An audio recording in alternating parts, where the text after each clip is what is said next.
country. I'm young, scrappy, and hungry, and I'm not throwing away my shot. Welcome to History versus the American Revolution as a successful Enlightenment revolution. Let's go over what we already know, the ever so famous liberty and the pursuit of happiness. Essentially, they tax us relentlessly. Then King George turns around, runs a spending spree. It's not up for debate that what the colonies put up with was intolerable, hence the Intolerable Acts. The Boston Tea Party, the political protest of 1773, was caused over frustration with the British for imposing taxation without representation. Of course, the Quartering and Stamp Acts of 1765 both led to this looming anger throughout the colonies. Finally, the Boston Massacre that occurred in 1770 is also one of the most well-known events leading up to the Revolution, where several people were shot and killed by British soldiers. Why should a tiny island across the sea regulate the price of tea? After many years, the colonists were sick of these demands and simply wanted their freedom. The end, right? Not quite. The tagline of this revolution was liberty and justice for all. It's even in the Pledge of Allegiance.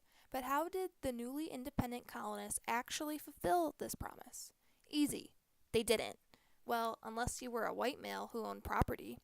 See, many people like to skip over the parts of the Constitution, ratified in 1789, that exclude people of color and women. And the Bill of Rights didn't secure rights for a majority of the population either. It wasn't until 74 years and 16 presidents later that slavery was abolished. And later, in 1964, almost 200 years later, discrimination finally became illegal. Nice job, Founding Fathers. It seems as though these Enlightenment ideals seem to be spreading around the world without actually being implemented. A similar case took place for women, not earning the right to vote for over 100 years. And when I meet Thomas Jefferson, I'ma compel him to include women in the sequel. Work! So, was the American Revolution a successful Enlightenment revolution? Let's see. It was successful in fulfilling the ideals of freedom of speech, religion, and press. It can easily be argued that the freedoms the U.S. implemented after gaining independence followed Enlightenment ideals, but weren't they sometimes hypocritical?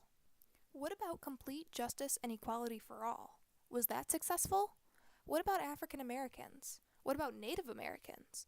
Looking at you, President Andrew Jackson. What about immigrants? Maybe this revolution wasn't so successful. Thank you for joining me today. I hope this video showed you how Enlightenment ideals impacted the American Revolution, and gave you a glimpse at how successful the revolution really was. And another thing, Mr. Age of Enlightenment, don't lecture me about the war. You didn't fight in it.